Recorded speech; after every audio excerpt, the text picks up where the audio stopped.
শাহডাঙ্গের ক্যানেল মোড়ে সরকারি লাইসেন্সপ্রাপ্ত মদের দোকান না খোলার দাবি নিয়ে থানায় গণ অভিযোগ দায়ের করল প্রমিলা বাহিনী।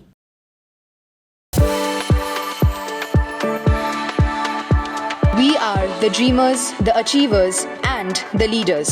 Come, join us today.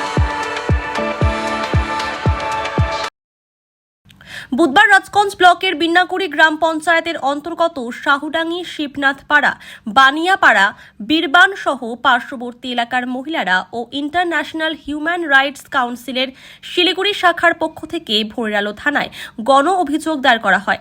এই বিষয়ে মহিলারা জানান, শাহডাঙ্গি সংলগ্ন ক্যানেল মোড় এলাকায় সরকারি লাইসেন্সপ্রাপ্ত মদের দোকান খুলতে চলেছে।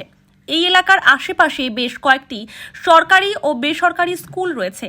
মদের দোকান খুললে এলাকার পরিবেশ নষ্ট হবে, ছোট ছোট বাচ্চারা নেশায় আসক্ত হয়ে পড়বে। সন্ধ্যার পর মহিলাদের ওই এলাকা দিয়ে যাতায়াত করতে সমস্যা হবে।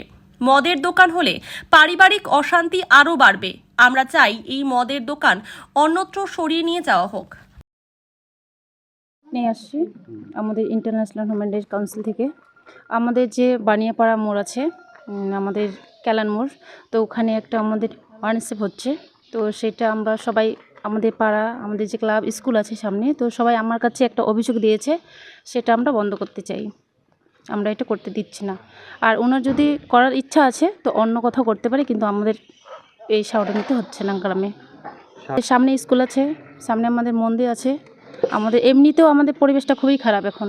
আমাদের ক্লাব আছে বা আমাদের যে বাচ্চাগুলো উঠতেছে বড় হয়ে, মানে এখন নেশাযুক্ত বেশি হয়ে গেছে। তো আমরা এই জন্য অভিযোগ নিয়ে থানাতে আসছি। আমরা অভিযোগ করলাম, আমরা চাইছি এটা বন্ধ করতে।